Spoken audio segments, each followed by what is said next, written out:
and it really does a lot more damage than you would think. If you pair that up with the sprint, because her ability now is based on how much distance she moves, it actually makes her really annoying to catch.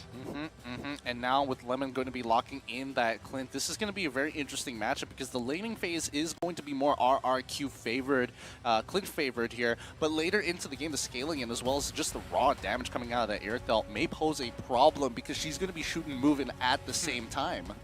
Shooting and moving, I like it because, you know, I saw a little bit, a preview of this new Airthel. I mean, not yet so much in the competitive scene, but I do want to say, like, she already had quite a bit of damage, the old version of her, right? So I can't wait to see this because, again, this is a telling sign of what heroes are going to be breaking out for this meta, and we're starting to see that once again with certain picks, right? So Airthel making the debut here for MSC 2022. Can't wait to see it.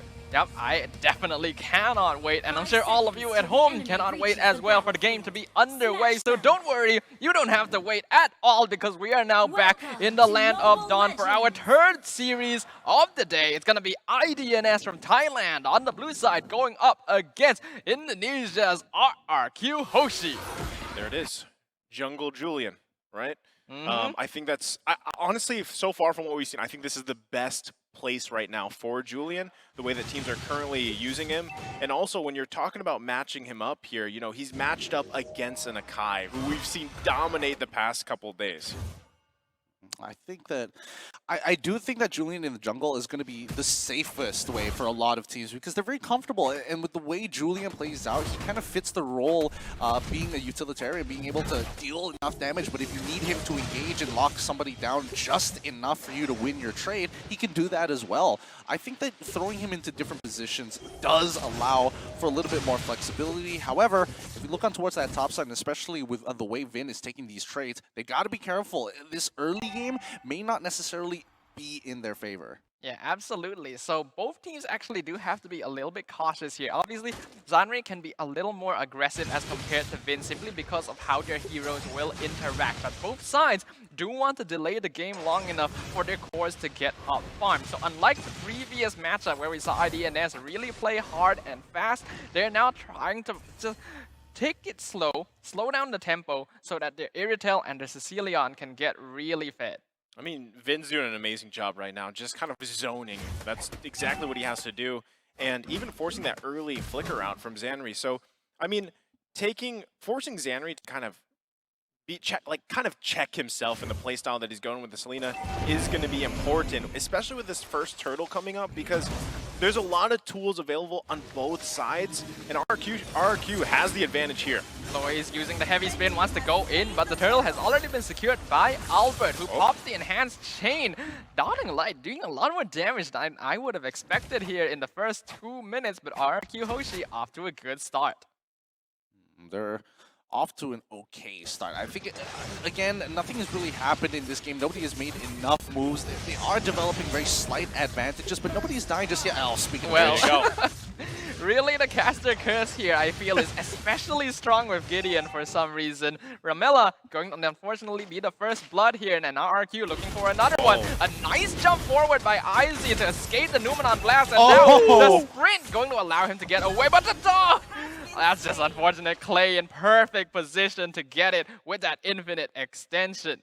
I thought there was a moment there where, like, Izzy might have gotten away there, especially with the sprint, but it was a nice kind of cutoff here from the team of RRQ HOSHI. And I mean, that's what they have to be careful for, right? Because we don't technically know how much damage is packed into this new Airthel just yet, or how it's going to play out for the game. But right now, focus on those targets you need to. Ramella, you don't want Ramella to just kind of freely scale here. Also focusing on that gold lane. So right now, RRQ slowly building that gold lead. As you can already see, 1.6k gold. It's only the 3.5-minute mark.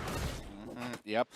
I think RRQ HOSHI at this point in time are going to keep playing through mid, right? They want to be able to catch as many people as possible. And since, I mean, Sun is in a position where he rotates over towards the mid side. He needs to start checking the rush. He knows that Julian is there, and now falls off the trap. Can he get out?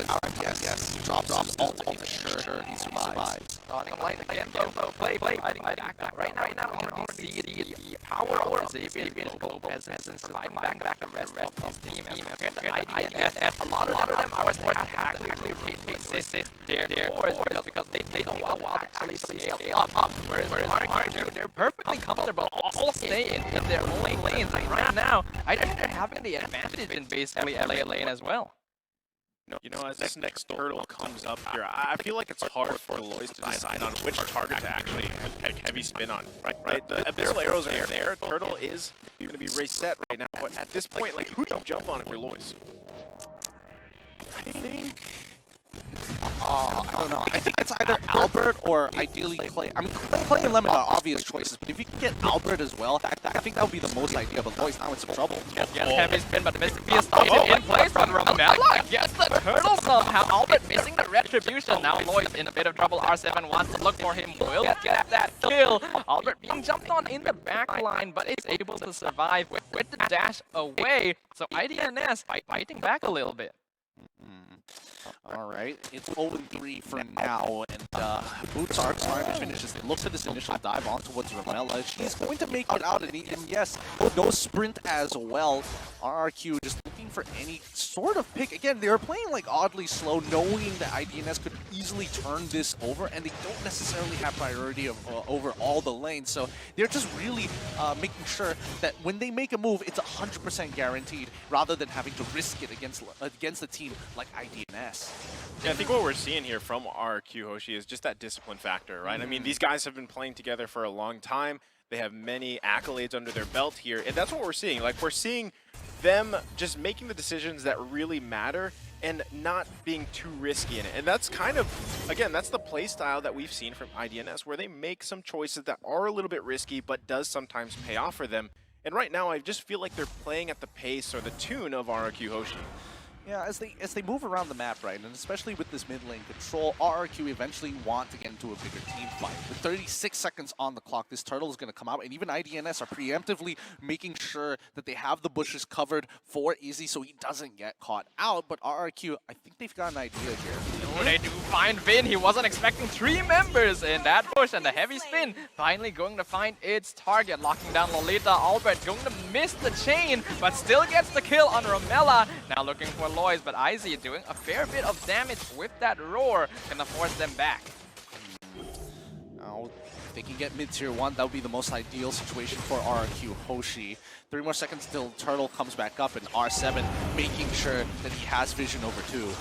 Yeah, that should just be a free turtle for the most part. I mean, I know Izzy and Zanri are still down there, but, you know, Loy's not there. Yep, there you go. They secure that turtle. So they have 2 for the game. They still have that 3K gold lead as well. And I mean, right now, once again, it's just IDNS needs to find a moment here, but conceal play. Yep, Vynn wanting to look for Izzy here. He's left by himself. Zanri gonna be backing things off. Numenum Blast will find. Actually gets disrupted there by the Abyssal Arrow, allowing the Iridel to walk away. But the tower will go to the side of RRQ. Here comes Loysss though. Gets a nice 2-man heavy spin. And that's gonna secure the kill onto Lemon. Vynn not quite squishy enough to be picked off, but that is a nice catch.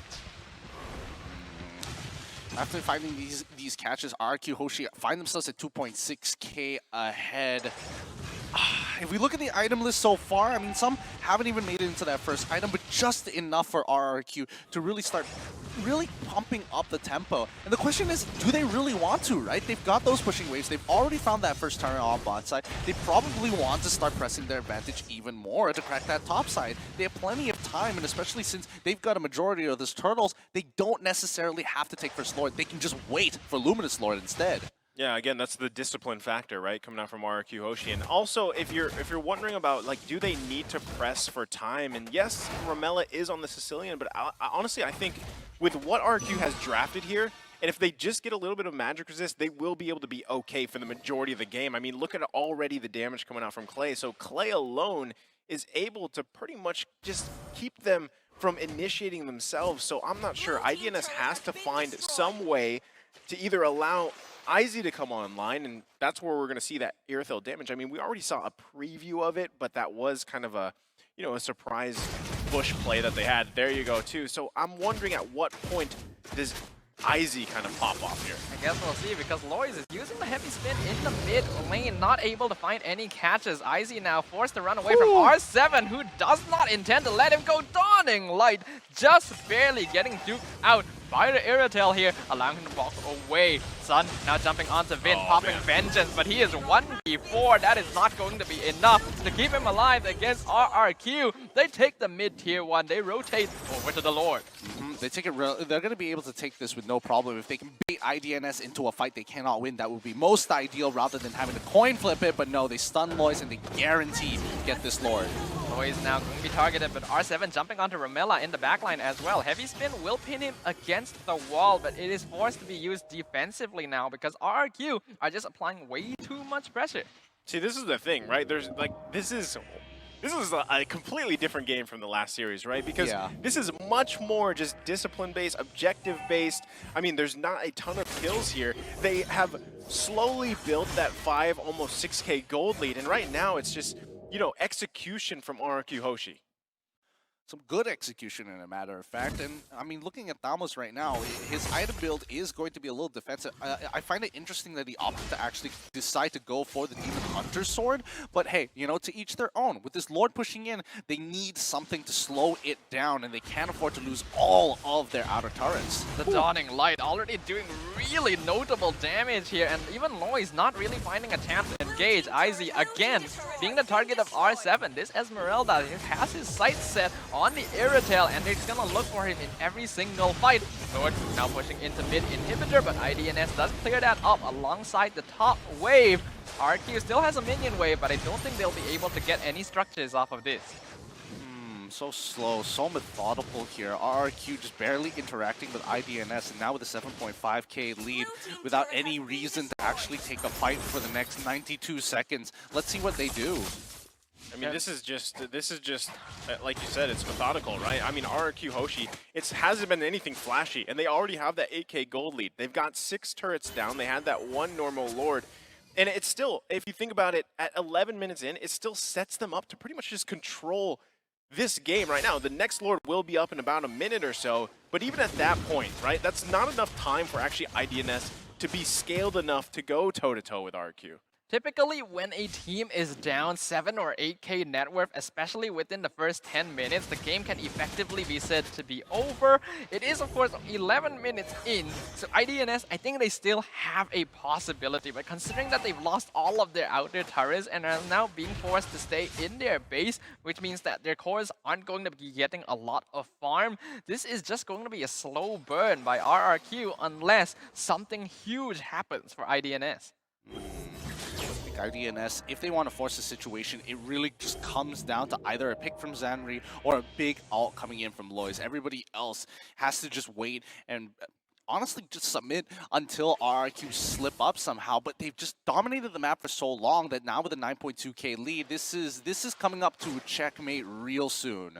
Yeah, I mean, that's what I was saying, right? Like, at what point, or who do you focus on here for the side of IDNS? Because you have to find a target, and literally your tools right now, because I'll tell you what, Abyssal Arrows aren't going to hit the targets right now. They're just playing around them.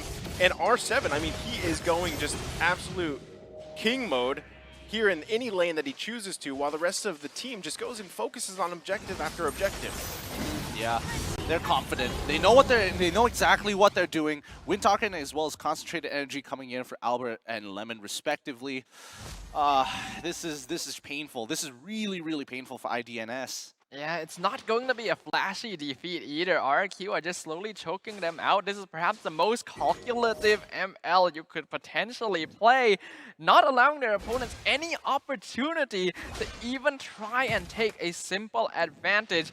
Lord now pushing in mid lane. Clayyy already using Dawning Light quite early on, and Loysss taking fair bit of damage as well. R7 with a 2-man Falling Star Moon in the backline is zoning now the entire team. Numan on blast, gonna find one on Sun, and he is instantly taken out of the picture. They're now rotating up to the top lane. They want to take the top inhibitor while IDNS is busy defending the bottom one. 2 structures down. RRQ, it looks like they're happy with just that.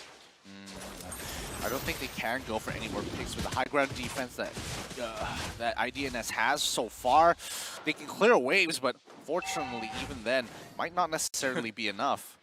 They're gonna get this turret. I mean, that's the lockdown already, right? So R7, I mean, this has been the entire game. He's just getting attention, putting pressure wherever lane he parks himself in. Now, base of IDNS completely exposed here. RRQ, disciplined decision.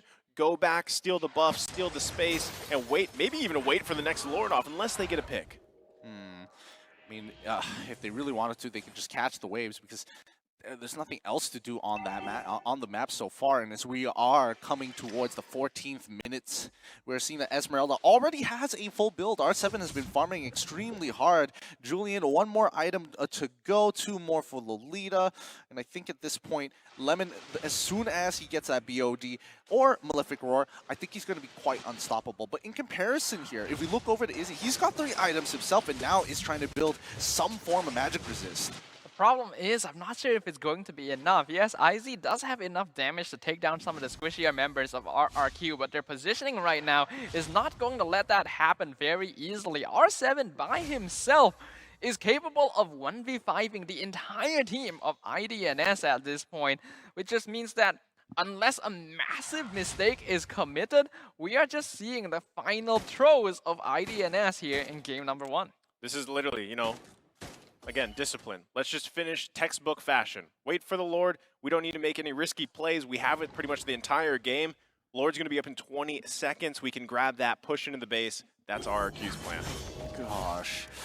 Playing textbook is real boring here. I mean, after watching what happened in Group D, wait, speaking of boring, Loysss already found his pick. Yep, he's R7, he's gonna get the 1v5 I mentioned earlier, but they're running away from him because the rest of RRQ is coming in. Ramella, IZ has to run away. Loysss and Sun are separated from the rest of their team, and now RRQ are just chasing them down. This is like a cat and mouse situation. Loysss gonna be the first to fall. Double kill going over to Lemon. Massive damage. IZ forced to run through the tower as Ramella is picked off as well, donning light just to add insult to injury as R7 just going to catch him with the falling Star Moon. 4 members down. Sun, the only one surviving, and now RRQ looking to end this game with this minion wave. Numenon Blast on top of the Tam as he does manage to dodge it, but he is in a 1v5 situation.